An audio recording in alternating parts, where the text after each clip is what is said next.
Welcome to reality. You're now on the Code of Mind channel. Tonight we answer one question. Are we alone on Earth or just not cleared to know?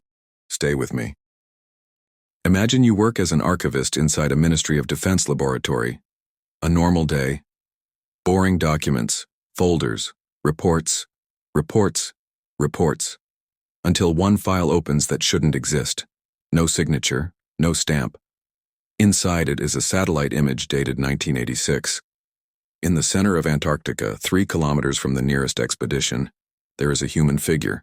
The figure is standing still, looking up at the sky. 3 frames later, it's gone. And on the 4th frame, right beside the spot where it stood, a geometrically perfect shadow appears, shaped like a pyramid symbol. At the bottom, there's a note: observation, code, theta, do not disclose.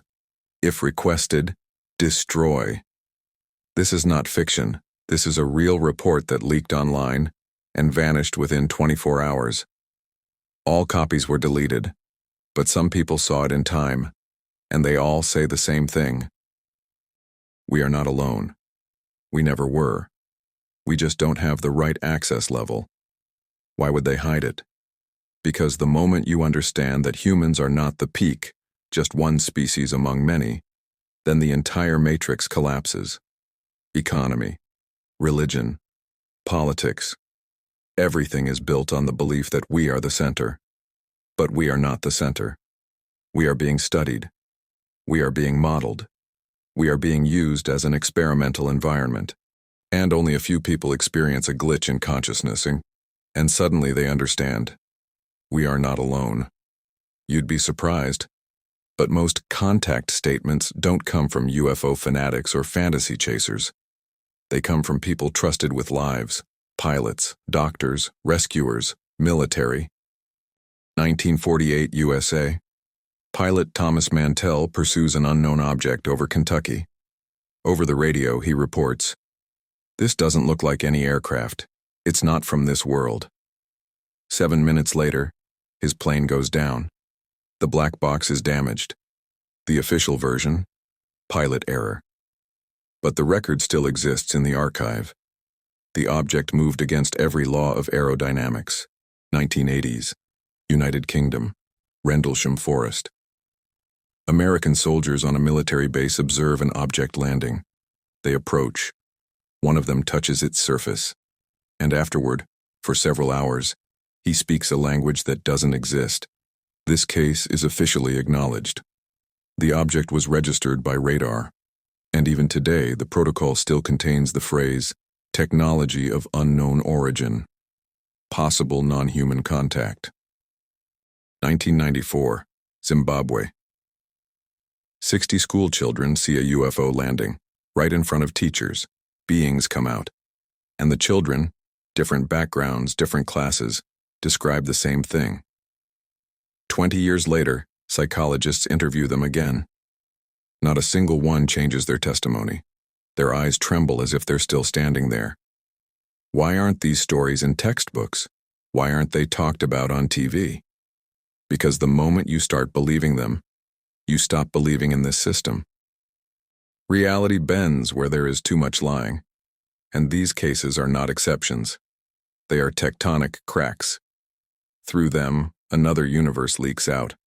Those who truly touched the other side don't become famous. They disappear. Sometimes literally, sometimes internally.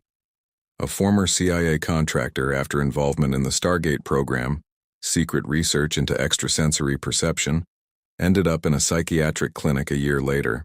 He kept repeating one sentence: "They don't talk, they show you, and that's worse." When he was released, he vanished. People believe he changed identity because he saw too much. And then there are those who survive but can't stay around people anymore.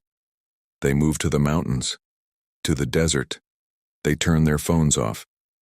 They say their dreams changed. They say they hear thoughts that aren't theirs. Some begin to feel time differently. They sense events before they happen. Doctors diagnose epilepsy, but the MRI is clean. There are also cases where, after sightings, people begin drawing unknown symbols. The same symbols, different countries, different years. Someone said it's a language. Someone said it's an access code. Someone said it's an activation command. We don't know. And maybe we're not supposed to, yet. After a real contact, the world becomes flat. You don't watch television anymore. You see a program. You don't hear news anymore. You hear a script. You stop being afraid, because you understand. This game is only the shell, but what's behind it is real. And you have that feeling too, don't you? That moment in childhood when you stared at the sky and thought, why am I here? And it wasn't a question. It was a sensation, like someone placed you inside a body.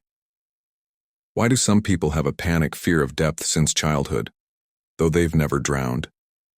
Why can some people not stand the ticking of clocks, as if there's Chujoi code stitched into them?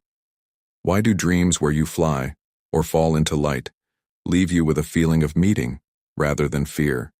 That's not just psychology. Those are echoes of the interface. People who've been clinically dead describe the same fragments, spiral tunnels, faceless beings, a digital structure of space. Scientific?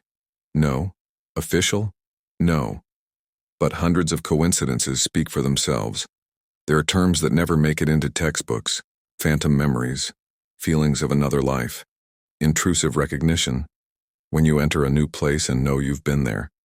Memory anchors, objects or symbols that make your body shake for no clear reason. Sometimes it feels like someone is watching us, but not interfering, like they're waiting for us to understand something, or not understand it.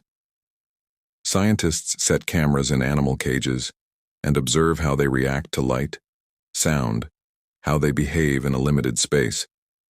They're not interested in interfering. They're interested in watching. And what if we're in the same kind of cage? Not physical, informational. Someone watches how we react to fear, to death, to lies, to love. They study whether we will fight, whether we will remember, whether we will feel each other. This isn't a conspiracy theory, it's a question. Why is everything built this way? Why don't we remember who we are? Why is the world full of repeats, cycles, wars, resets? Why do almost nobody ask questions? Some contactees and mystics say Earth is a laboratory of emotions, a place where beings learn to feel. And someone is watching how we destroy or how we create. We are a closed system, a reservation you can't leave until you remember who you are, until you start noticing the cracks, until you ask questions, until you break the pattern. And when you step beyond reaction, when you stop playing the script, they see it. And maybe they receive the signal. And maybe none of this is meant to control us. Maybe it's meant to make us remember who we really are. Maybe these entities, observers, architects, aren't enemies. Maybe they're the ones waiting for us to wake up, waiting for us to stop acting like objects, and finally remember that we are creators of our reality. Maybe this whole world is an experiment, where the only purpose is to remember your power. Everything was placed here to make you forget.